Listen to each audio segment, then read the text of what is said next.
Pra ledhët të ndërshëm, me gjithata në Kurani Kerim, në ka ardhë në disa jetë, që Allahu Azza wa Jall në i ban me dirë.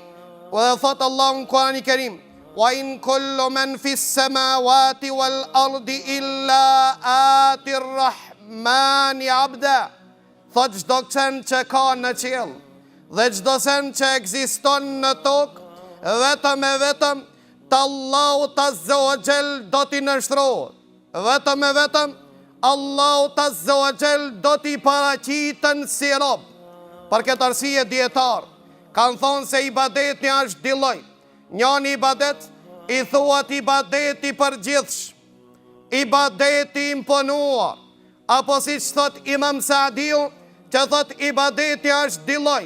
Një lloj ibadeti që i thuat ubudiyetin li rububiyeti, adhurimi ndaj krijuesit, pra që e pranon se është krijues, e pranon dhe i nështrohet çdo sen që ka në tokë dhe në qiell, se Allahu Azza wa Jall është krijues.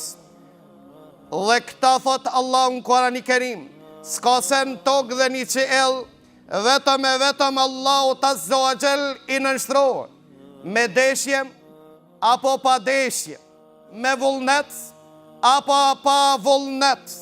Dhe Allahu Azza wa Jall gjithashtu thot, walahu men fis samawati wal ard. Të Allahut janë që të ka në qiell dhe në tokë. Kullun lehu qanitun. Të gjithë janë që i parulen Allah. Të gjithë janë të cilët i parulen Allah.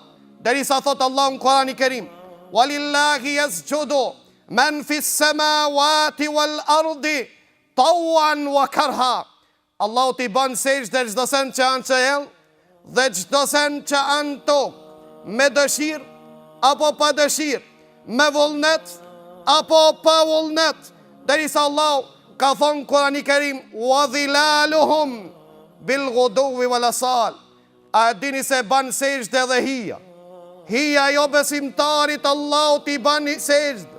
Allahu Azza wa Jall i nështrohet çdo sen dhe thot Allahu në Kurani Kerim, e fe gajra dini Allahi jebgun, i thartë e librit, a qëtër fe pos fes islame ata kërkojnë dhe dëshirojnë, o alahu aslama men fis samawati wal ardi tawan wa karha.